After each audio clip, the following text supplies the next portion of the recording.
Estamos aqui em mais um culto. Dessa vez, o nosso primeiro culto com um convidado especial. Temos aqui o pastor Joel. Reverendo Joel Pedro Júnior, da Silva Júnior. Também conhecido como pai do Léo. Bem-vindo! Obrigado. E da voz Obrigado da aí, pessoal. E da voz da consciência. Exatamente. Voz da consciência. Eu sou Ele é a voz da consciência. Eu não tenho nome Isso. aqui. É o pai de 2/3 do estúdio, né? E um prazer, nunca recebemos ninguém aqui, né? A gente ainda tá aprendendo nesse sistema embrionário como é que fazemos. Muito obrigado por ter aceitado o convite, né? Maravilha. Eu gosto de desafios, né? Bem-vindo, tá sendo um desafio pra gente também, uma descoberta, assim, tá sendo bem legal. Bom, e vamos começar falando do seu futuro hoje. Por quê? Qual que é a ideia do livro? A ideia do livro, Seu Futuro Hoje, vamos dizer assim, inspirado no texto da Bíblia que fala que tudo que você planta, você colhe.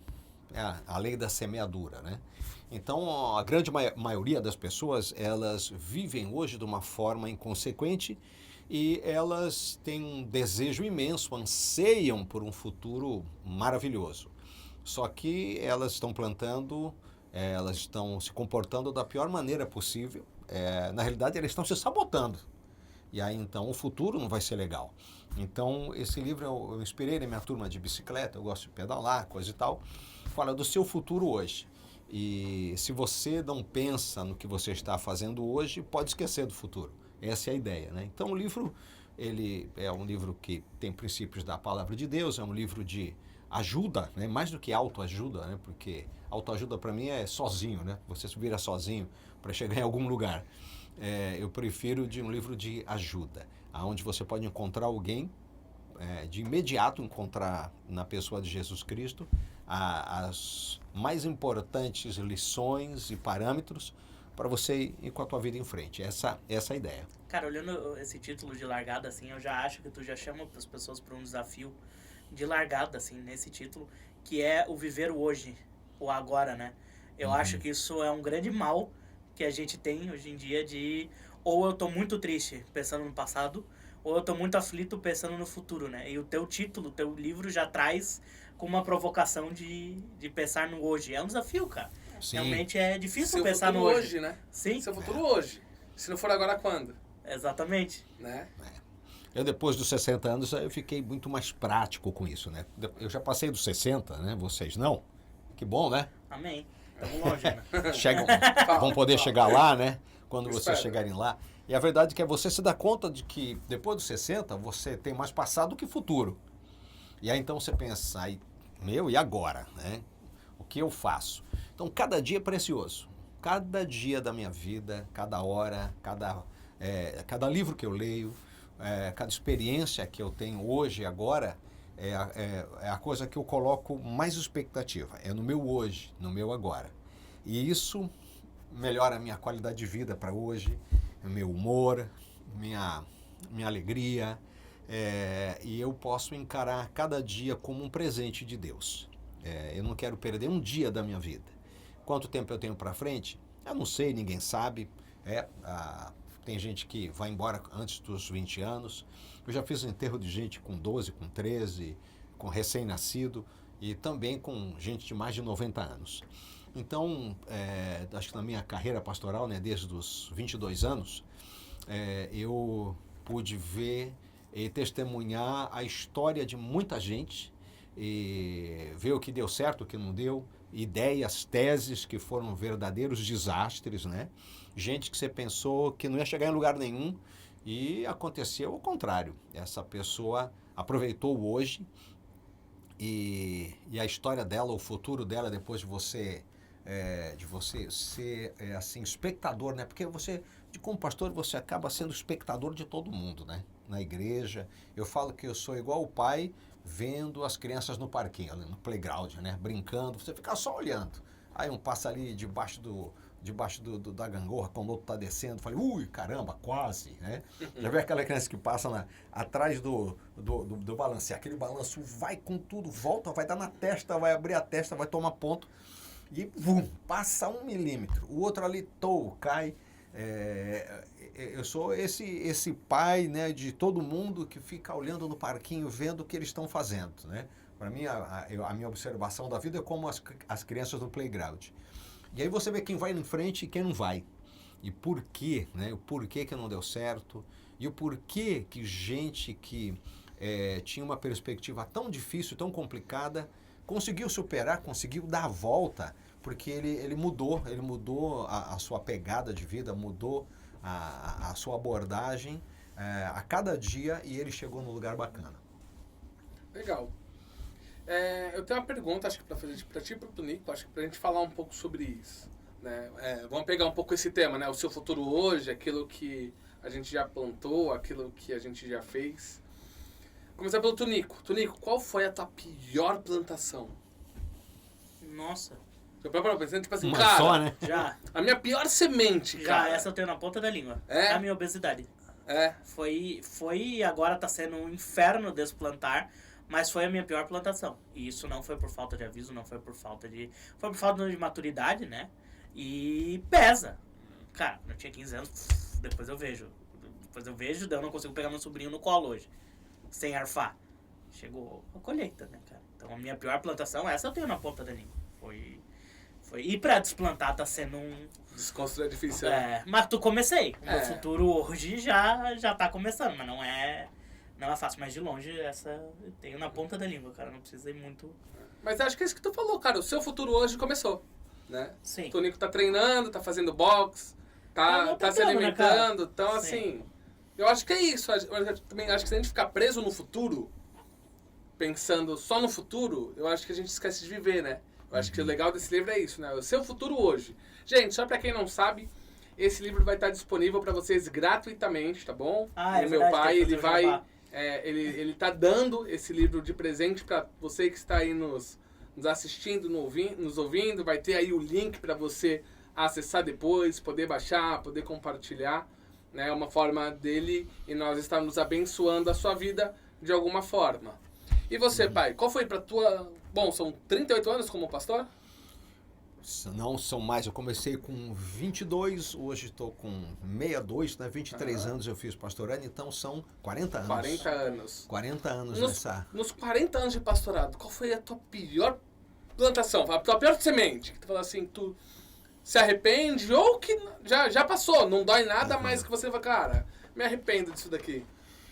Olha, é difícil de achar uma só, né? Escolher a pior. Escolher a pior, mas eu acho que é quando eu terceirizei a minha responsabilidade. Quando eu coloquei expectativa nas pessoas, de que as pessoas elas precisavam entender os meus sonhos, elas precisavam entender os meus anseios, eu fiquei muito frustrado. E isso quase que me fez parar. E eu, por exemplo, eu tinha um projeto de vida, trabalhar dentro de uma organização, e essa organização não me aceitou. Depois de eu estar quase 6 anos me preparando, treinando, fazendo cursos, eu recebi um não. E aquilo para mim foi, assim, naquele tempo, devastador. Foi devastador. Eu pensei em parar. E fiquei alguns meses, assim, refletindo o que eu ia fazer, se eu ia fazer outra coisa na vida, né? Até que acontece o sobrenatural, né? Eu acredito no sobrenatural, eu acredito no mover de Deus, do Espírito Santo, de Deus falar com você, de Jesus falar com você, de sentir essa presença de Deus. E aí então Deus me deu, foi um tapa na orelha, tipo assim, sai daí, vai em frente. Por que você continua aí nesse buraco? E eu tive que sair do buraco e tocar minha vida em frente. Esse livro, a foto, né, principalmente as fotos com a bike, ela fala muito para mim, porque eu acho que a vida, dentro de todas as ferramentas e plataformas que eu posso ter na vida, a bicicleta, para mim, ela é extremamente, vamos dizer assim, democrática. Você pode comprar uma bicicleta de R$200, como você pode comprar uma bicicleta hoje, por exemplo, de R$85 mil. Mas se você não pedalar, não importa. Você tem que subir nela e tem que pedalar. A de R$200 e a de R$80 mil, ela só funciona se você pedala. Então, as pessoas elas podem ter capacidade de adquirir uma plataforma de vida melhor ou uma mais simples, mas se não pedalar, você não vai para lugar nenhum. A bicicleta fica parada ali. A bicicleta é um veículo que depende de um cara em cima dela pedalando. E aí é o seguinte, aí é superação. Eu faço 3.000 quilômetros, o outro faz 3.000 quilômetros, mas o tempo de cada um é diferente por conta do equipamento, mas você tem que ter sangue, você tem que ter vontade, você tem que estar disposto a superar a tua dor, a superar o estresse, o cansaço e ir em frente. E quando eu entendi isso, eu me afastei dos lugares mais críticos da minha história, da minha vida. Quando eu decidi pedalar minha bicicleta. Então, tá começando a fazer boxe, pedala a bicicleta mesmo, vai embora, né? Sim, tem que... Eu vou celebrar Não cada... para, né? Não para, eu vou celebrar cada grama a menos que eu consegui. Eu falo assim, eu tenho fome o tempo todo. Essa é a minha realidade. Eu acho que por conta da minha ansiedade e tudo, eu tenho fome. Então eu aprendi o quê? Eu me condicionei a comer um determinado volume de comida e parar. Falei, não, isso aqui dá. Agora minha vontade, é de enfiar o pé na jaca todo dia. E se eu fizer isso, aí já era. Mas sabe que isso que tu tá falando, se eu for analisar a minha pior semente, a minha pior plantação, foi... Bom, você acompanhou? Já compartilhei isso um pouco com o Nico. Eu acho que a minha pior plantação foi quando eu parei de plantar no reino. Quando eu me afastei, aqueles 2 anos e meio, quase 3 anos que eu me afastei.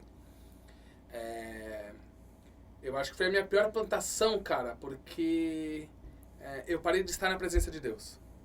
Eu acho que essa foi a pior colheita que eu tive. Uma colheita de escassez, né? Porque se você não faz nada, se você para de pedalar, você fica parado, né? E Deus não fica parado, Deus não está parado, né? Deus nunca me colocou num lugar de estar parado. E na verdade, uma das palavras que Deus falou comigo, que eu acho que tem muito a ver com o seu futuro hoje, é, cara, o ouro numa gaveta não vale nada. Você pode ser muito precioso, se você estiver guardado, parado, não vale nada, né? Tá lá, vale alguma coisa, mas tá parado, né? Ele não tá no lugar de honra, onde ele deveria estar trabalhando. Eu acho que isso conversa com a nossa andando. semente aqui. Que eu lembro que o podcast nasce com eu falando que tu deveria colocar uma GoPro na tua cabeça e falar. E realmente, se a gente não colocasse a cara a tapa e não fizesse, não vale de nada. Do que valeria, né, cara? É verdade, eu acho que isso que tu tá falando também conversa com a nossa iniciativa e com o que a gente tá fazendo aqui. Porque realmente eu acredito muito no projeto, que a gente realmente vai tocar alguém, se você estiver ouvindo, for tocado de alguma maneira, que benção. Mas realmente isso aqui nasce com uma ideia de trazer essa ideia. Eu não tinha pensado nessa metáfora do ouro, mas ela... Eu acho que ela conversa com o projeto e com o que a gente tá fazendo. Porque se não for hoje, quando, né? Se a gente não começar a plantar hoje, quando que a gente vai colher? É verdade. Não é? Quando que as coisas vão começar a acontecer? Quando que a gente vai mudar a nossa chave? Né? Tem que começar, o começo é difícil. Né? Tu vê, no começo um microfone, daqui a pouco vamos juntando o outro, vai pegando o que tem, mas a gente vai evoluindo, tem que começar. Não, mas o começo é muito difícil e assusta, né? Assusta. A parte eu acho que é mais difícil do negócio é começar. Eu vou puxar esse gancho, cara, porque eu tenho uma dificuldade homérica em começar as coisas. Pra mim, começar é muito difícil. Mas isso na minha cabeça sempre foi muito estranho, porque assim, dar certo e cair, na minha cabeça sempre pareceu mais traumático do que só... Não dá certo. Do que só não tentar nada, sabe? Tipo, dei muito certo, fiz uma bola fora e caí. O Monark pra mim é um baita exemplo, né? Ele foi o maior podcast do Brasil. Caiu. Era melhor se ele não tivesse feito nada. Eu me questiono isso, às vezes, sabe? Esses pensamentos que tu tem no banho. Então eu tenho muito medo de começar as coisas e do hoje. Eu tenho medo do hoje, cara, e do que eu vou colher lá na frente. Dá medo, começar dá medo, gente. Eu acho que eu já sou o oposto. Eu tenho medo de não tentar. Eu me arrependi inteiro, mas eu fui, cara. Sabe, tipo assim, cara, tu vai esquiar? Vou na montanha, na pior que tem. Me arrebentei inteiro, cara. Mas fui, gostei, foi legal. Fiquei mancando umas semanas de um capote que eu tomei, que o Johnny pensou que eu tinha morrido depois daquele capote que eu tomei. Sabe? Mas, tipo assim, eu já vou pra um outro lado, eu acho. Mas aí que tá, eu tive que aprender a ser consistente. Eu não era uma pessoa muito consistente. Eu começava e parava tudo. Consistência é um negócio difícil de desenvolver. Eu acho que muito... O que tu acha disso, pai? A voz da meia-idade aqui, né? Eu tinha passado da meia-idade, né? Vamos lá. Eu acho que o equilíbrio é sempre o grande desafio da vida, né? Tem que tentar. Eu acho que uma das razões por que a gente não tenta é porque a gente tem medo de errar, tem medo do fracasso. a vergonha de fracassar. Eu falo na academia, no boxe, né? Treinei com eles. O problema é, você sempre vê o menino que ele chega na academia e você já sabe que ele não vai passar da primeira aula. Porque ele chega pensando que ele só vai bater. Aí depois que ele leva 2, 3 socos na cara, ele desiste. Porque em algum momento ele aprendeu que ele só vai bater. E a vida não é assim, né? A vida é tomar lá e dar cá. Você precisa aprender. Eu acho que a gente aprende muito mais com o erro do que com o acerto. Agora, a falências sucessivas, erros sucessivos, rejeições sucessivas, ela te enrijece, né? Ela te enrijece.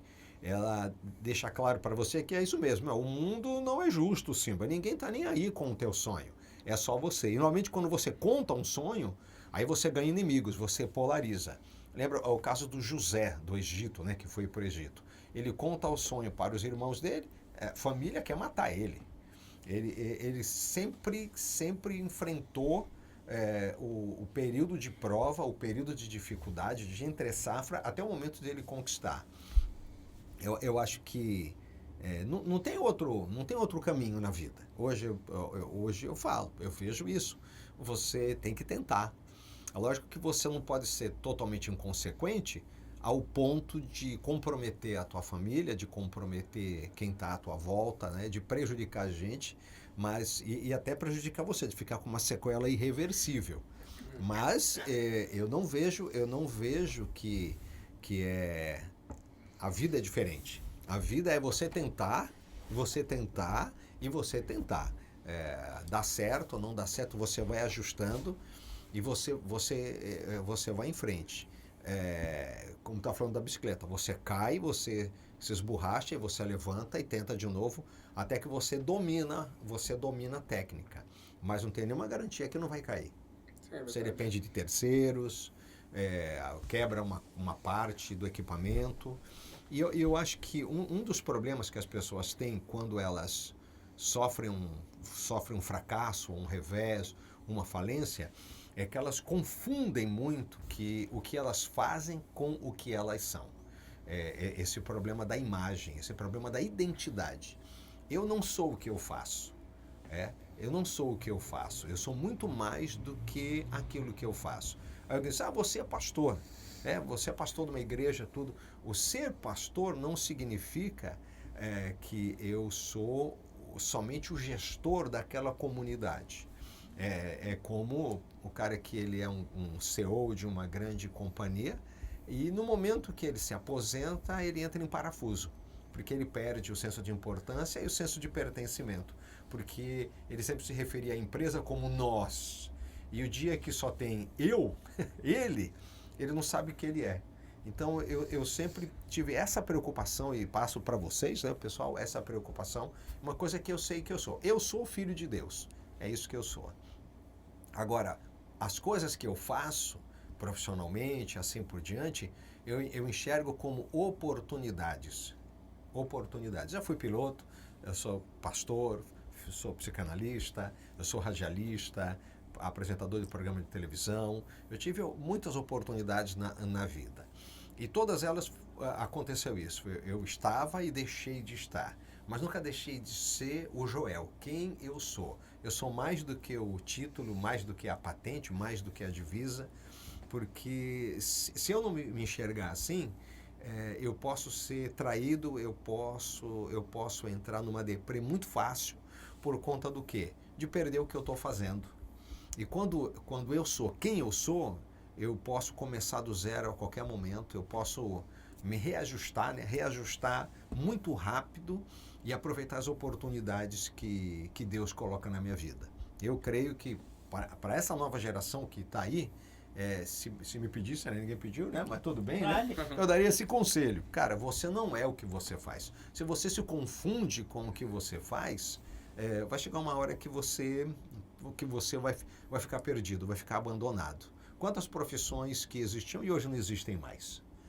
Aí o cara diz, acabaram com a minha vida. Não, acabaram só com a tua profissão. Você tem a habilidade de reajustar a rota e reconquistar um lugar a partir da tua sabedoria, a partir da imensidão que é a sabedoria que um ser humano tem. E da onde tirar essa força para recomeçar? Em pra Deus. reconquistar? É em Deus. Eu vejo assim, se você está conectado com Deus, se você está plugado mesmo, se você está no link forte, você cata os pedaços, né? A palavra de Deus fala assim, que nós somos como um vaso de barro na mão de Deus, que é o oleiro. Ele quebra e faz outro. Eu era piloto, voava. Quando eu deixei de voar, quando eu deixei de estar envolvido nisso, eu entrei em crise. E agora? O vaso quebrou e eu precisei reconstruir. Eu fui para o rádio, né? Eu sou do tempo do rádio AM, a locução, fazia um programa gospel na época, e tudo na vida tem um prazo de validade. Tudo na vida tem um início, meio e fim. Eu preciso entender isso. Eu sou pai, né? Da galera aqui que você está vendo aqui. É uma coisa interessante. Você tem filhos bebês, depois criança, adolescente, jovem, adulto. Para cada uma dessas etapas, você como pai, você precisa também se reajustar. Não adianta você ter um filho de 30 anos e chamar ele de meu bebê. Aí fala, meu irmão, não tem mais bebê aqui, né? O bebê agora é um neto, né? Tem um neto de 2,5 e tem o que está sendo fabricado aí. Se você não reajusta isso, você bola fora, né? Você está vivendo para o passado e não existe nada que seja bom para o passado. Mas Essa é a verdade. eu acho que é isso, né? É entender as fases da vida. Tem fases. Né? A pessoa entender quem ela é e as fases por qual ela tá passando. Porque às vezes tá passando por uma fase difícil e aí você acha que você é um merda. Porque você não tá conseguindo pagar as contas. Né? Ou porque você foi traído, ou porque você foi mandado embora do emprego. Né? E aí eu acho que a pessoa ela começa a se colocar num lugar que não pertence a ela. Né? É um momento, né? A Bíblia diz que a leve e momentânea tribulação que passamos não se compara com a glória que há de ser revelada sobre as nossas vidas. Uhum. Então, eu acho que tem um pouco disso. Né? Às vezes eu fiquei muito mal por um lugar que eu estava, não por quem eu era. Né? Eu acho que assim, as minhas maiores crises não de fé, talvez existencial ou de valor, era por onde eu estava e não quem eu era. Porque quando eu entendo quem eu sou em Cristo, o lugar que eu estou não é tão importante. Né? Que tá falando sobre José. Quem José era, não era em Cristo, né? Porque aquilo foi muito antes, mas quem José era diante de Deus era muito mais importante de onde ele estava. Porque quando ele foi um escravo, fala que tudo que ele colocava a mão, o Senhor o fazia prosperar. Porque ele era em Deus. Porque quem Deus era na vida dele, né? Quando ele foi para a prisão, tudo que ele fazia, colocava as mãos, o Senhor o fazia prosperar. Né? Eu acho que eu demorei um pouco para poder entender. Eu entendi depois dos 30. Que quem eu sou em Cristo é mais importante de onde eu estou com Cristo. Né? Porque ainda que eu ande pelo vale da sombra e da morte, não temerei mal algum. Ou seja, porque a tua vara e teu cajado me consolam, né? Então eu acho que é entender um pouco isso. Não importa se eu estou no vale, eu não sou o vale. Eu não pertenço ao vale, né? E eu acho que essas são algumas crises que a gente tem. O que tu acha, Tony? Da tua perspectiva? Eu tava viajandaço, assim, sobre lugares, posições que a gente ocupa, essas coisas. Eu fui pra um outro lado, realmente. Daí eu já ia puxar um gancho. Vou esquivar a tua pergunta, mas eu vou puxar um gancho. Uhum. Que eu acho legal conversar sobre essas separações que a vida nos obriga a fazer. Você foi pai, você tá sendo avô, você é pastor, você foi piloto. Como se faz essas separações nos postos que tu tá? Porque, por exemplo, eu tenho o fundinho, né? Eu sou dono do fundinho. Eu tenho que ter uma postura lá que é a postura que eu não posso ter aqui. E que vice-versa. Eu ainda não sou pai, eu não sei como tem essa experiência. Mas pra mim é sempre um negócio muito conflitante essa figura de pai e pastor. Uhum. Como você diferenciou a criação dos seus filhos e das suas ovelhas? Para quais lugares você foi? Eu acho que é interessante essa. Eu queria muito te perguntar sobre paternidade, que eu tô querendo ser pai daqui a 1 ano, né? Então eu tô pegando vários negócios assim, e eu queria saber para ti como é que foi como é que tu fez essa separação e aonde ela se dá de pastorear uma ovelha e um filho? Como é que eu queria entender um pouco mais isso na tua cabeça? Tá, eu acho que, bom, primeiro, a nível de experiência com Deus, não tem separação. Não? Não o pastor como personagem, né? O que se vê na igreja, pregando lá. Eu acho que, porque ser pastor, o pastor não é só na hora que está lá no púlpito, na hora que tá pregando lá na frente. Mas é no dia a dia. O pastor, na realidade, é um título, né? Sim. É um título, é uma patente, né, eclesiástica colocada ali. Na realidade, o pastor ele acaba sendo gestor da ONG, né? Você tem que pagar aluguel, você tem que montar aquela estrutura como qualquer empresa. Agora, os princípios, os valores da palavra de Deus são esses que norteiam a minha vida. Independente se eu estou dentro da igreja ou fora dela. E aí então eu tive que aprender na família, primeiro eu, a esposa, depois com os filhos, como que eu sou pai, sendo cristão e sendo pastor, porque sendo pastor significa uma exigência de terceiros para cima da minha família. Sim. É o filho do pastor, né? Sim. É a esposa do pastor, é o aniversário do pastor. Existe uma expectativa de que eu tenho que apresentar uma vitrine, né, social diferente, que é o idealismo na cabeça das pessoas.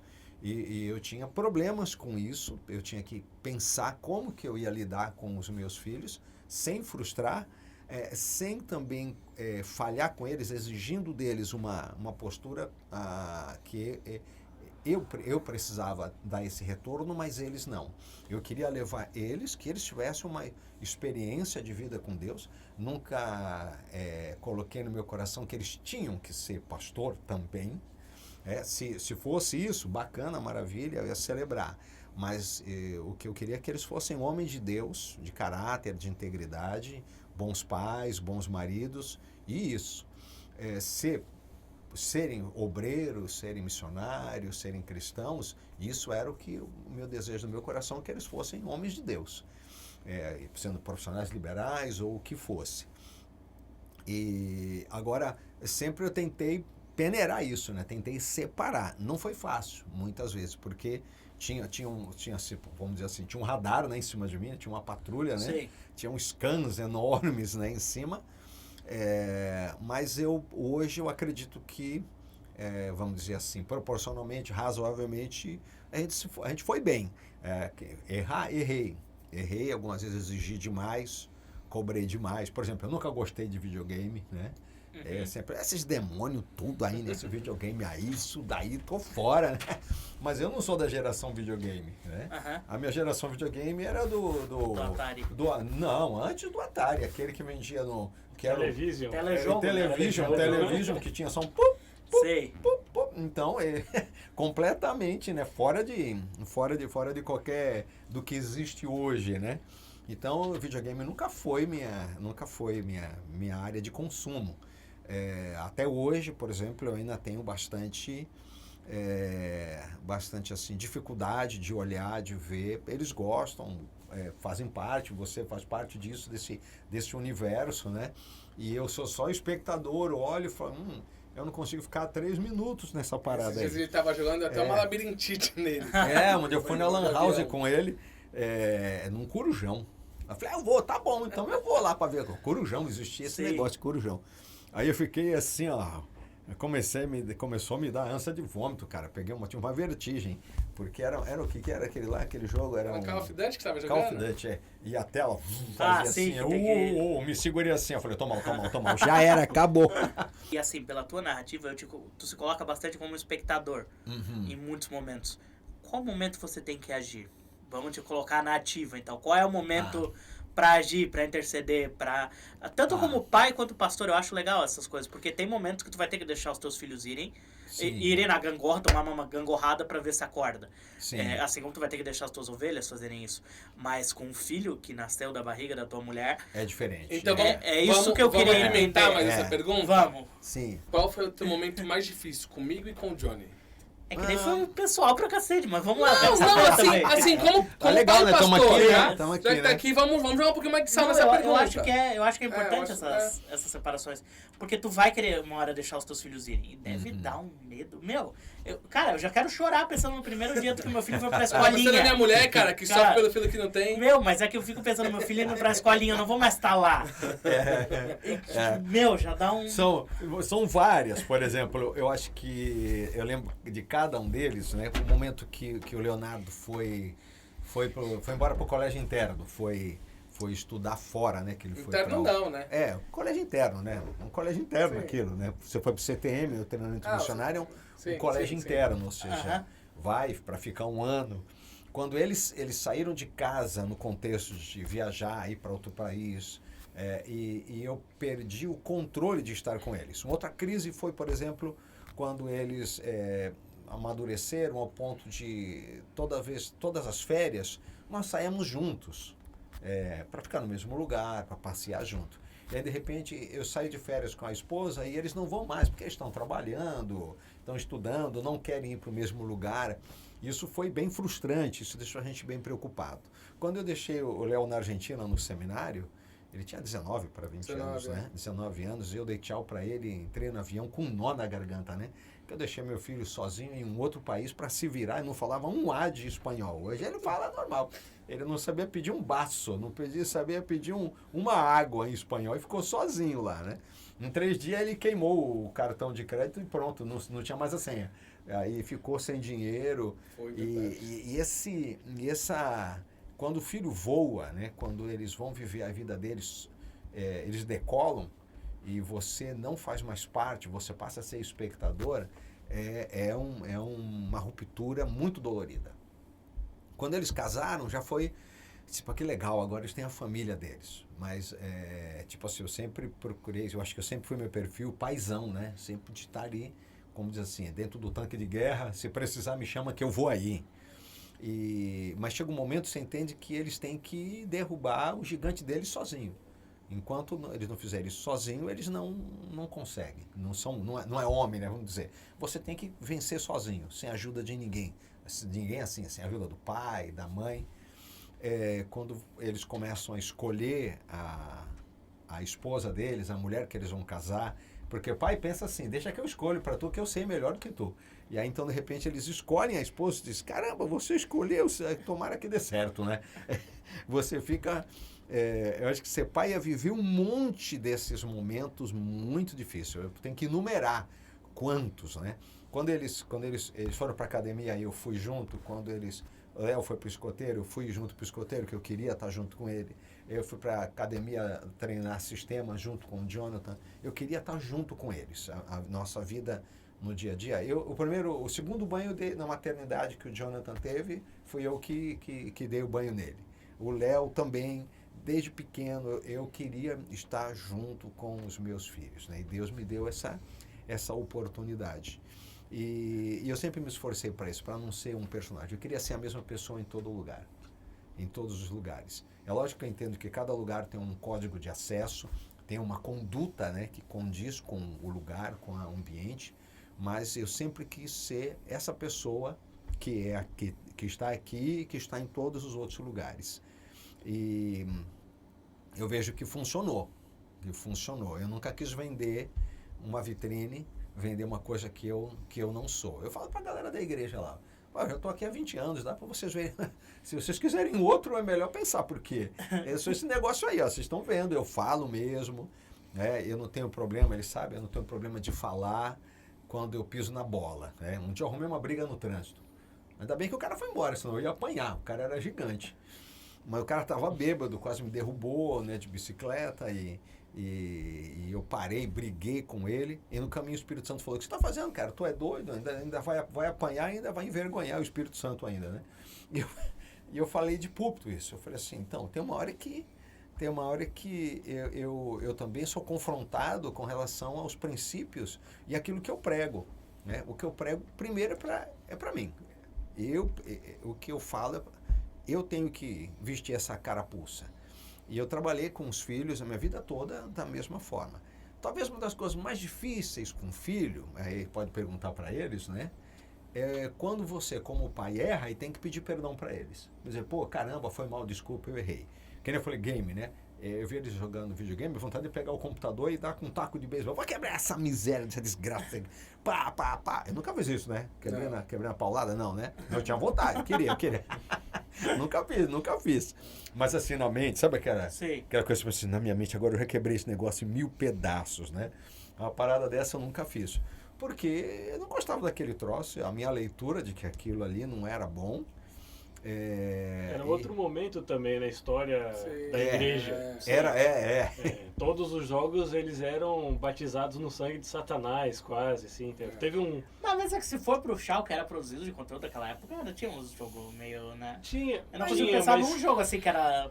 Não, mas assim, foi que um tinha- momento... que era bom. Foi um momento específico. Ah, não, onde tô ligado, teve que tudo era do Sim, demônio, Yu-Gi-Oh! Era do é, demônio. isso, Tem um amigo tudo, que é. queimaram as cartas de Yu-Gi-Oh! Dele. Minha mãe jogou umas bonequinhas do Como Dragon eles- Ball fora, É. que eu comprei na 25 de março. Ninguém tá dizendo que uma não mesada era. de 3 semanas. Assim, não estão falando que não era. Mas tudo Mas era, tudo entendeu? acabou virando... E é o conflito de geração que tem, né? A gente que nem... vamos dizer assim... Os meus filhos que ainda são menores, já tem coisa que eles fazem que eu já não acompanho. Que já irrita. É geração, não é...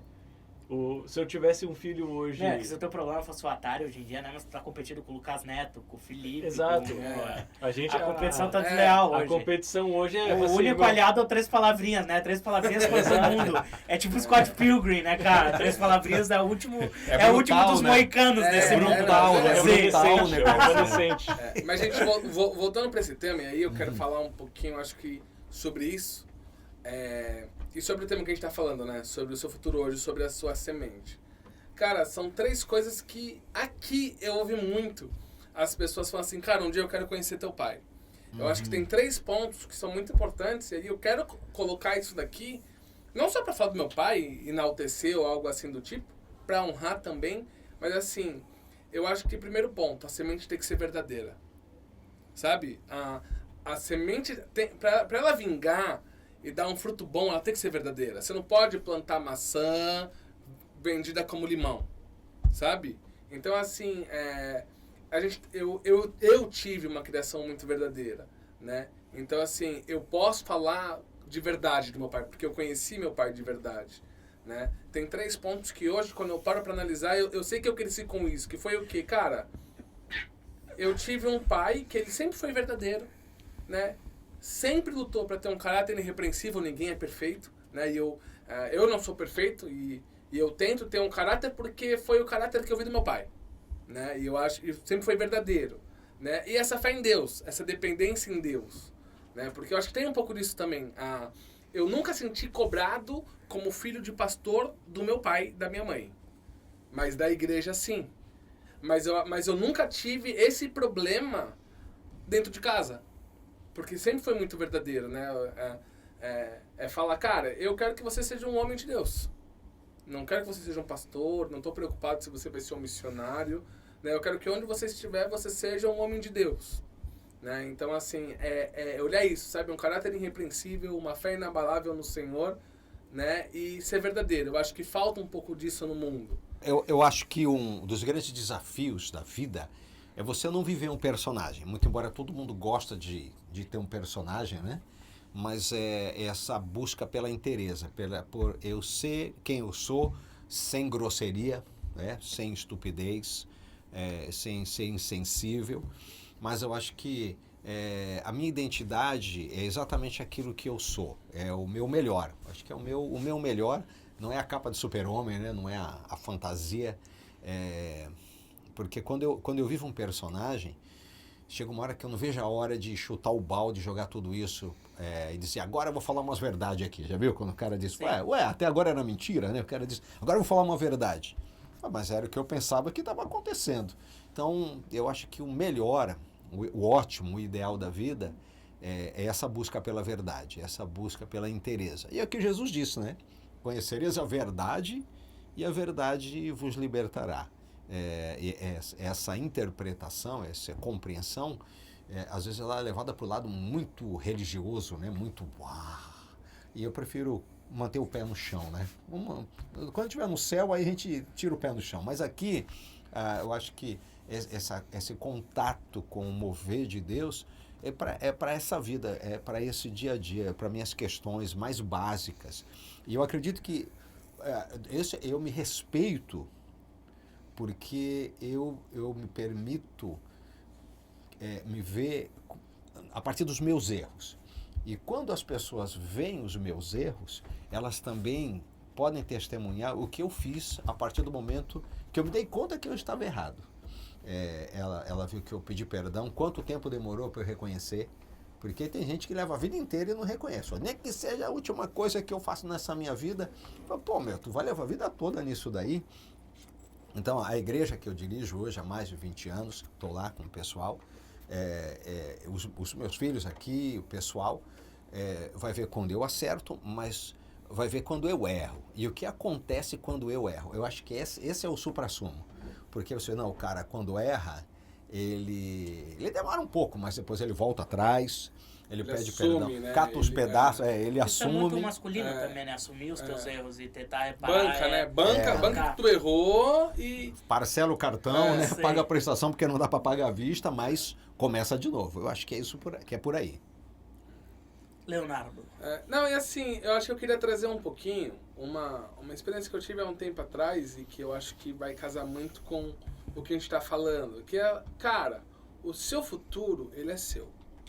E você tem que escolher o que você vai plantar, sabe? Eu, durante muito tempo, eu tive medo de dar alguns passos na minha vida, talvez por causa da igreja em si, de todo o contexto, cara. Porque é muita opinião, é muita gente pensando, sabe? É muita gente apontando o dedo, é muita gente sobre uma perspectiva sobre você, né? E eu falei assim, cara, eu vou escolher as minhas dores, né? Cara, eu quero ter um husky, eu vou ter um husky, que eu quero ter dois. Eu vou ter 2 huskies, né? Mas assim, porque, mas vai chegar uma hora, e tu falou isso pra mim um dia, cara, escolhe as tuas dores, mas tu tem que bancar elas. Eu acho que é um pouco isso também, né? Então assim, às vezes acho que a gente tá com medo de dar um passo por causa do que os outros vão falar, né? Do que as outras pessoas vão pensar, do que o meu pai vai pensar, do que minha mãe vai pensar, né? Mas no final é a minha vida, né? E eu tenho que bancar a minha escolha, que eu acho que é isso que essa geração, não é a geração, mas acho que os dias de hoje estão roubando isso. Sim. Né? Fala, cara, tu quer? Beleza, mas tu vai ter que bancar até o final. Sim. Né? Se tu plantar isso, tu vai quais colher. são os princípios que estão levando você a manter isso? Se os princípios forem da palavra de Deus, com certeza você vai pagar uma conta alta, mas você sabe que você está no caminho correto. Sim. Eu acho que é pra aí que a gente tem que ir. Eu acho que trazer um pouquinho a responsabilidade pro nosso peito. É igual o Turico falou, cara, tá gordo, porque comeu pra caramba. Aí vai reclamar de graça, né, Em nenhum momento em nenhum momento eu falei. Não falou nada aqui, velho. Não, é que tu falou que a tua Eu tenho pior problema na semente... tireoide, Não.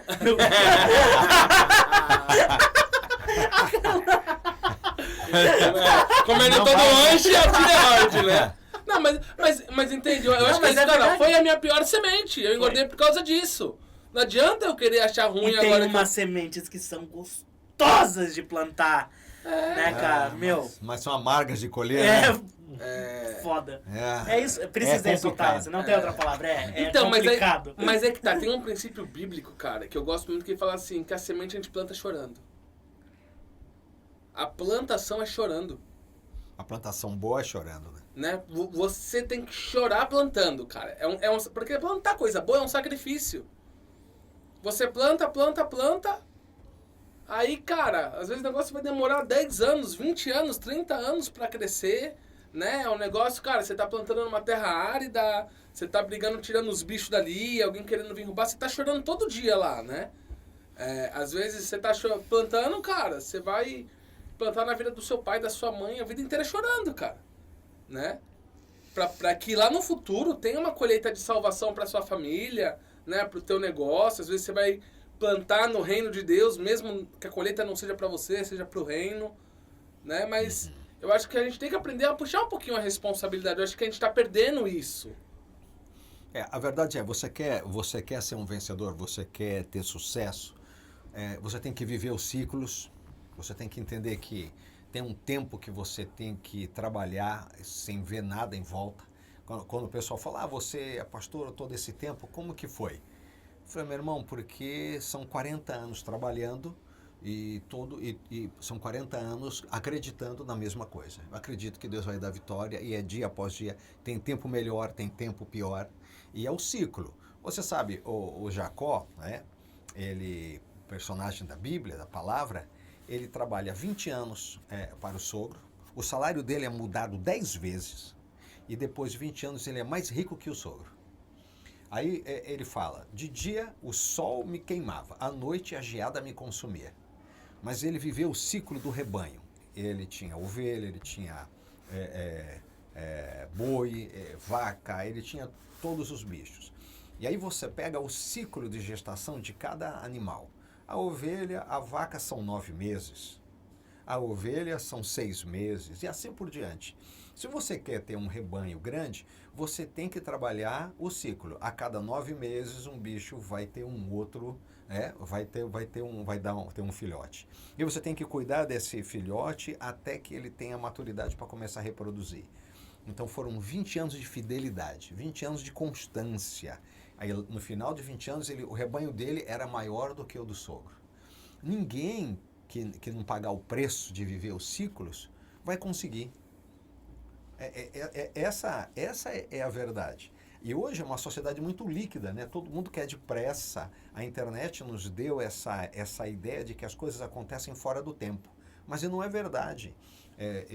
Eu tenho 2 vacas e um touro. Tá, então em 2 anos, você tem um crescimento aritmético e depois você vai ter um crescimento geométrico. É um processo. Viver esse processo que é o grande desafio de hoje. Ninguém quer bancar. Legal, esse podcast está no ar por 30 anos. Em 30 anos você tem um resultado, você tem um background muito diferente de 3 dias, de 3 meses. Agora, paga esse preço. Paga esse preço. Você vê algumas séries, né? Umas séries aí que estão... essa série está 22 temporadas. Não, essa aqui está 200 temporadas. Alguém pagou o preço de acreditar naquilo ali. Agora precisa diferenciar teimosia com perseverança, né? Tem hora que você é teimoso, fazendo bobagem. Perseverança é outra coisa. Isso é o grande desafio na vida. Não pode chamar de burro, né? Como é que é? Desprovido de inteligência. Desprovido de inteligência. Você é um jumento mesmo. Deixa ele ser estúpido, entendeu? Para de bobagem, né? É isso aí. Bom, homenageando então a Maria Gabriela, minha musa inspiradora. Bate bola, jogo rápido. Jogo rápido, legal, vambora. Olha o que eu vou fazer. Nada. Uma estação do ano. O verão. Verão. Um país. Irlanda. Uma passagem da Bíblia. Davi descendo a pedrada na cabeça do Golias. Toma. Um livro que tu citou Modernidade Líquida de Bauman. Vai lá, não pode ser a Bíblia. Um livro. Um livro? Um livro que eu reli muitas vezes, né? A Guerra do Fim do Mundo, de Mário Vargas. Uma série. Uma série? Eu gosto muito de Chicago PD. Meu, Chicago PD. Nossa. Não esperava essa. Não esperava. Uau. Eu falo de Chosen, né?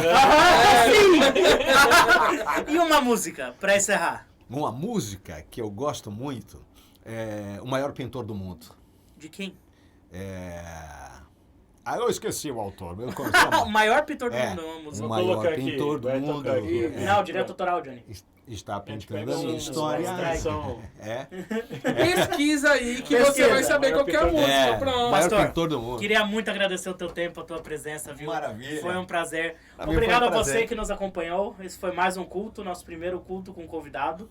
Agradecer toda a produção, todo o pessoal que está aí se empenhando. Johnny, Léo, acabou a produção. Aí. Valeu, um abraço. Valeu, Fiquem com gente. Deus, Deus abençoe. Tamo junto. Amém. Até o próximo episódio.